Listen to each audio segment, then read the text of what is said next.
Hey everyone, welcome to The Explainer. Today we're diving into something seriously fascinating, from an ancient text, pure devotion.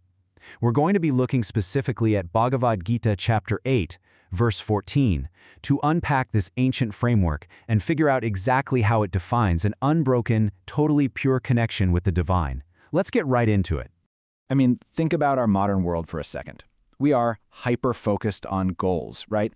The idea of doing something, anything, without wanting a payout in return sounds, well, completely counterintuitive. We're totally conditioned to want results, whether that's wealth, peace of mind, or even spiritual liberation. But this framework we're examining today, it presents a really radical alternative. It talks about a state of perfect peace that you only hit by completely letting go of all self-interest. Okay, let's dive into this and see exactly how the text builds this argument.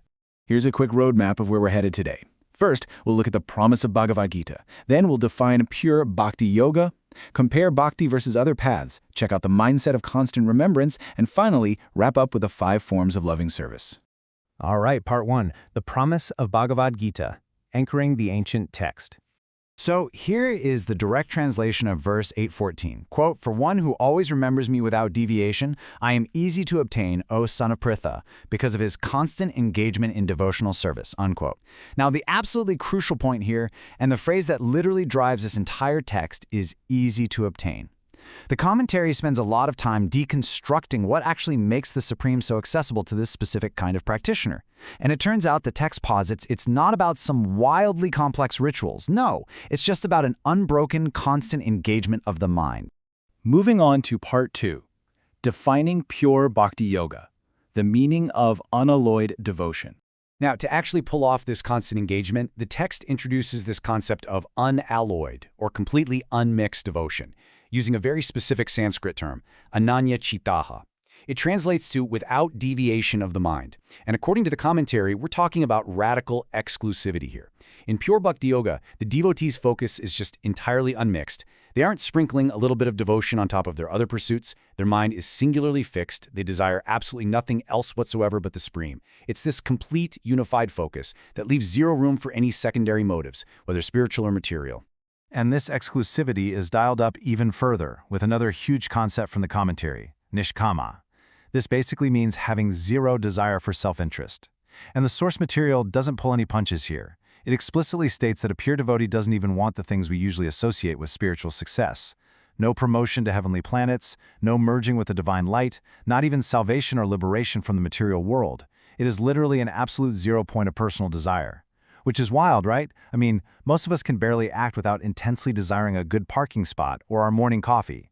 But perfect peace, the text argues, belongs exclusively to the person who has surrendered all personal gain. Part 3. Bhakti versus other paths. Contrast as clarity. And this brilliantly illustrates how the commentary draws a super clear boundary. It's all about contrast. On one side, we've got pure bhakti yoga, which is characterized entirely by pure devotion, zero self-interest, and ending in perfect peace. On the other side, the text outlines the other yogic processes mentioned in previous verses, things like karma yoga, jnana yoga, and hatha yoga. The commentary asserts that, hey, while these systems might definitely have some devotion mixed in, they are fundamentally entangled with what it calls selfish interests or personal gain, like wanting liberation or mystic perfection. To be clear, the text isn't saying these other paths don't exist. It's just impartially categorizing them as distinct from pure, unalloyed bhakti, simply because those underlying personal motives are still in the mix. Which brings us to part 4, the mindset of constant remembrance, time and place independence. So the verse itself uses 2 very specific words, satatam and nityaśaḥ. The text explains that these mean always, regularly, or every day.